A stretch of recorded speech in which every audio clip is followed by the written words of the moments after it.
welcome back to another review with me, Kevin, from Kevin Grant on Whisky. This week, got another independent bottling, Lady of the Glen.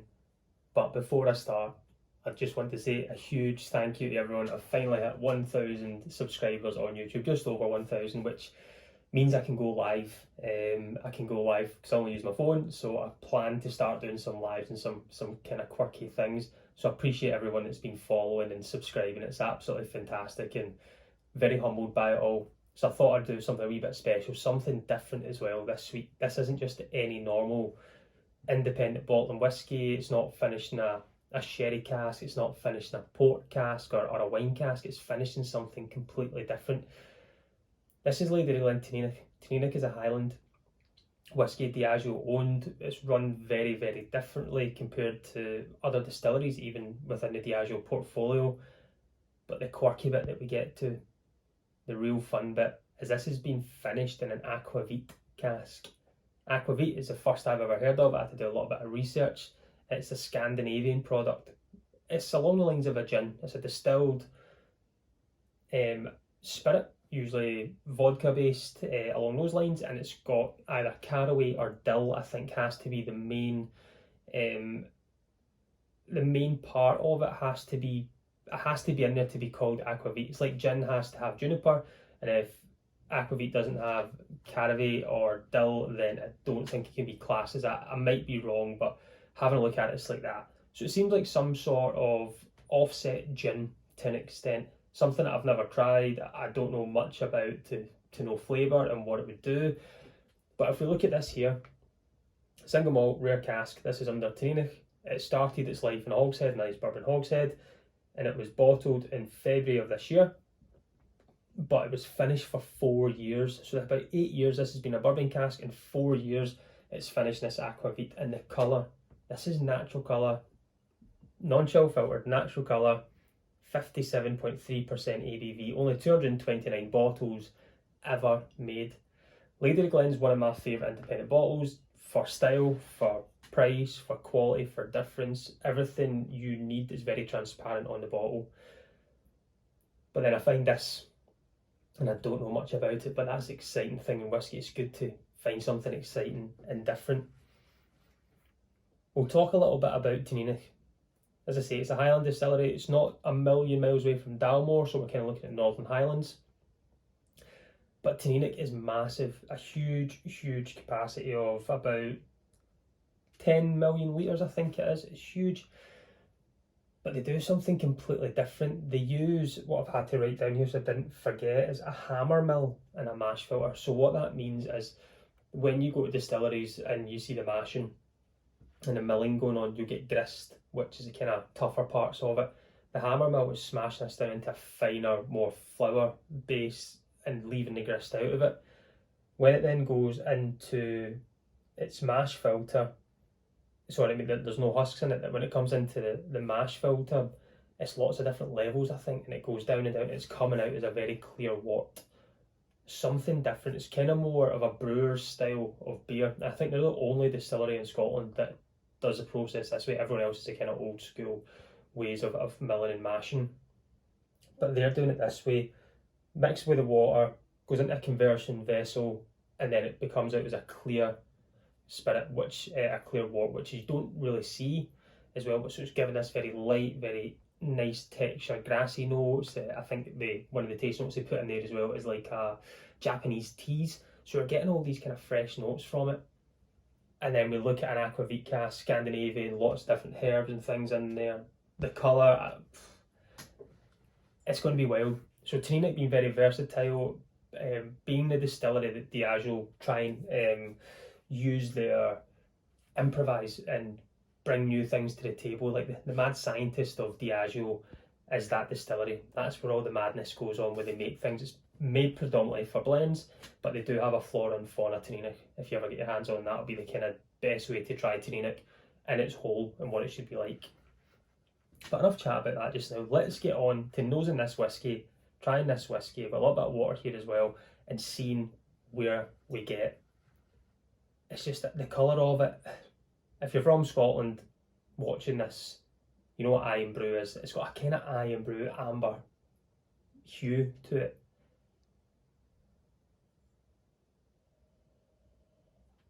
So on the nose it is that very clean, fresh. It wants you to drive into a kind of berry note, but it is, I'd say it's a more softer blackcurrant, more along those lines. Waxy as well, it's got a kind of waxy nose to it. Maybe kind of, it's weird, it's like fresh linen as well. It's a very clean nose to it. Blackcurrants, I wouldn't really say cherry, it's more those kind of slightly darker fruits, gateau fruits or forest fruits. Waxy, there's an underlying waxy note there. I maybe get a little bit of freshness from maybe, if it is a slightly herby.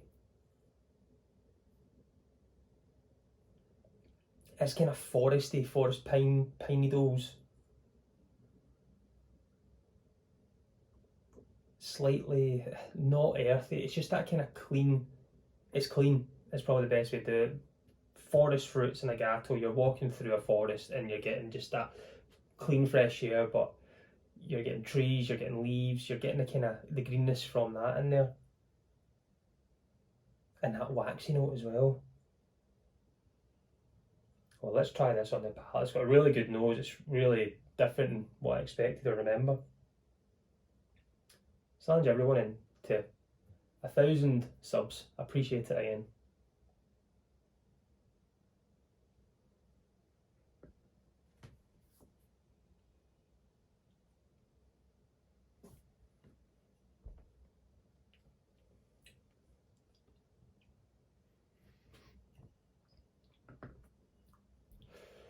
It's very, it is pine, that pine needle, Christmas tree, kind of a real Christmas tree. You know, if you've just had it and you've had it for your 2 weeks, whatever it is at Christmas time, and you're getting rid of it, it fills the house with that kind of foresty note to it. It's got that little bit, that smell, but on the palate, if that makes sense. Those fruits are still staying in it. It's waxy, it's oily, it's got that clean, leashy oiliness to it on the palate. It doesn't have that ABV of the 57.3, that doesn't really come through. It doesn't taste a 57%er. It's definitely, for me, on the palate, lower.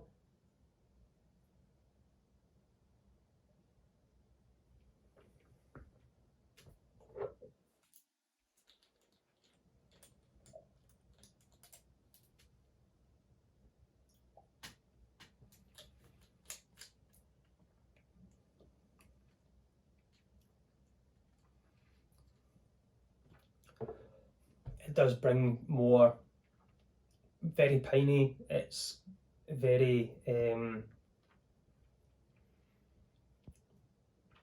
lasting, waxy still. It's a kind of, the blackcurrant is staying, the nose matches up with the palate very well, and a lot of reviews for me that I do have, a nose will have one kind of element to it and the palate is completely different. These are similar. What I'm smelling is what I'm tasting, and I don't usually get that in whiskey at times, but I'm getting that here. So a couple of drops of water in, see if it changes, see if it opens anything up to me, see if it gives us that little bit more flavour or more depth to it, if it's going to take any of the forefront flavours away, or is it just going to keep it the same.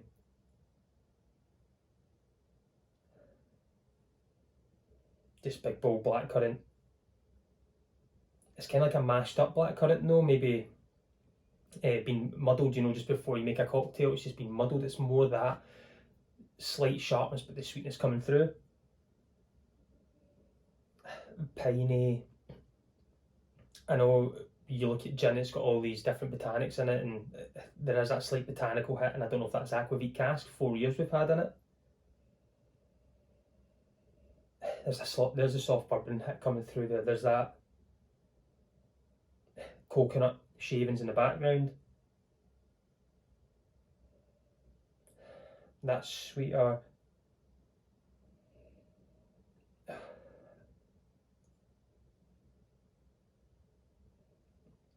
If you're making icing, you know, just when you mix it kind of in the slurry, just before it gets put on the cake, It's got that the kind of watered down icing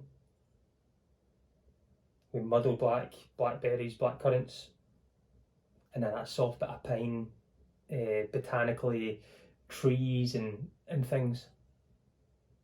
Wonderful nose.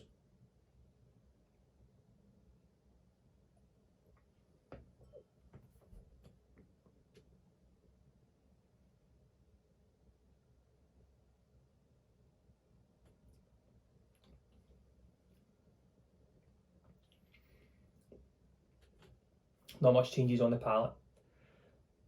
It stays very similar.